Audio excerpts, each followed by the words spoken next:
So today's video, what I think is perhaps the most misunderstood thing in the golf swing. And what that is hip slide, or how far forward your hip should move in the golf swing. Now let me ask you this. If I asked you, hey, an average great ball striker, how many inches forward towards the target would you say their hips move in the downswing? If you had to guess what that number is, and maybe write that down or think about that number, what would that be? Give you a second or two, maybe an inch, maybe 3 feet. The answer, right, as measured, is about 6 to 8 inches. 6 to 8 inches. So that's a pretty big amount of movement. And I think a lot of you guys watching, when I ask that, probably don't think 6 to 8 inches, or maybe think about it a little differently. I think we perceive good golf swings as like there should be no hip slide or very little lateral movement. It's all rotation, when in fact, that's not the case. If you measure where your belt buckle goes or look at a good golfer, and after you're done watching this, maybe not while you're watching, pull up YouTube and pull up your favorite golfer and look at where their belt buckle starts and look at where it finishes and how far forward that goes. And they're moving a lot forward during their downswing follow through. In fact, there's a straight one-to-one correlation with that, in that the better the golfer, the more they move their hips forward. The better the golfer, the more they move their hips forward. Now, of course, some of you won't believe me, so let's talk through what I mean by that.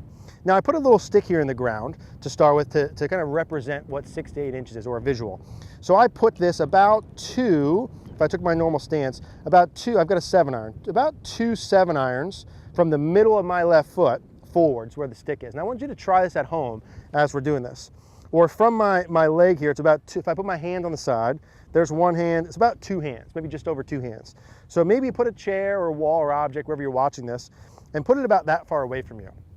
Now, as I stand here, I should get my belt buckle to that object by the time I finish my swing. That's pretty far forward, right? So when I make my normal swing motion here, if I just turn, how much closer to that object am I getting? Everyone together should be saying, Eric, you're not getting any closer to that object, right? So am I just turning during my downswing? No, clearly I'm not doing just turning, right? Now, remember, keyword, write this one down next to the answer you put for the inches forward. I want to get my belt buckle to that stick.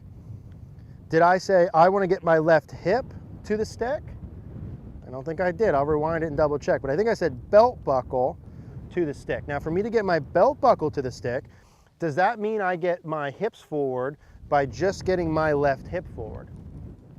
No, right? I don't want just the forward. Well, how do I get my belt buckle there?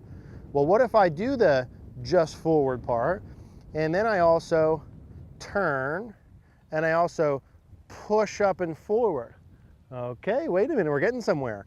So that's a turn, that's a slide, right? A forward motion, a shift, a turn, and an extension. That's a shift, a turn, and an extension. Now, does that work like that in the swing, where I'm in that little second I'm swinging going, okay, shift, turn, extend? No, right? You're doing them all at the same time. You're blending those movements together to get to here. If we saw a golf swing and they made a swing and they got their hip just to there, we'd all say that's too much slide, right? But if I took that same golfer who had that amount of slide and I simply added the rotation piece and then added the extension piece, they would look like just about every good PGA Tour player you've ever seen. Here's a slide. Here's a slide with turn. Here's a slide with turn and extension, right? So that is wildly misunderstood. And the reason a lot of this happens is because a lot of golfers, especially better players, have enough of the shift, okay? A lot of good players have enough shift, but they don't have enough turn. And so they say, hey, I have too much slide. No, you don't have too much slide. You don't have enough turn to go with the slide. So you, in fact, don't need to take slide away so much as you need to add the turn component. If you've got this like pie chart of swing elements, and I said you're supposed to slide some, you're supposed to turn some, and you're supposed to extend some. Let's just say cut it three little pies there, right? 33%, 33%, 33%. So a perfect swing has a third of each one of those. I'm completely making that up. Maybe it's not that, but let's just say for the sake of example, a third of each one. Now a player comes up, they've got the third of slide, but they don't have the other two components.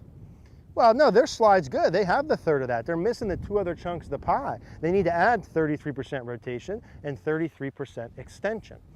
Okay, are you with me on this? So as this video is going, we'll have showed you some different swings where you can see this.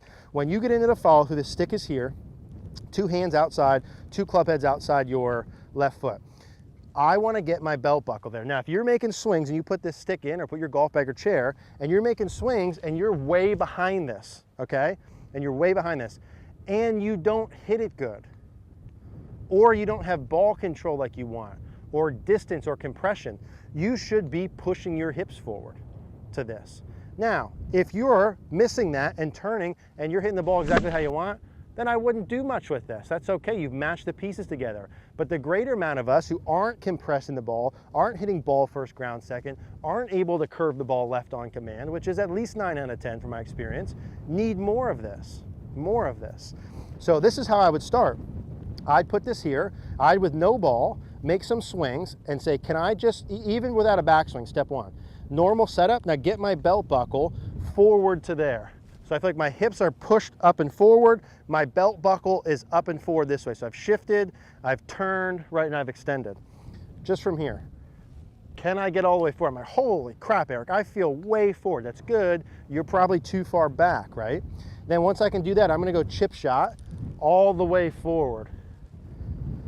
Chip shot all the way forward. I'm shifting weight forward. I'm pushing my belt buckle up and forward. When I can do that, I'm gonna go half swing, right?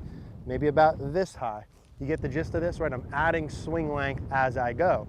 And the main purpose in terms of net outcome, why do I push my hips forward? Why do I push my weight forward? The more my hips are forward, the more my low point's forward. Ball first, ground second, that's shaft lean, solid contact.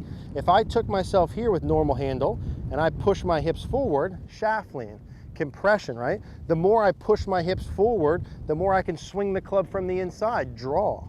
The more I do the raising of the belt line and the extending, that shallows out the angle of attack. So how does that sound, right?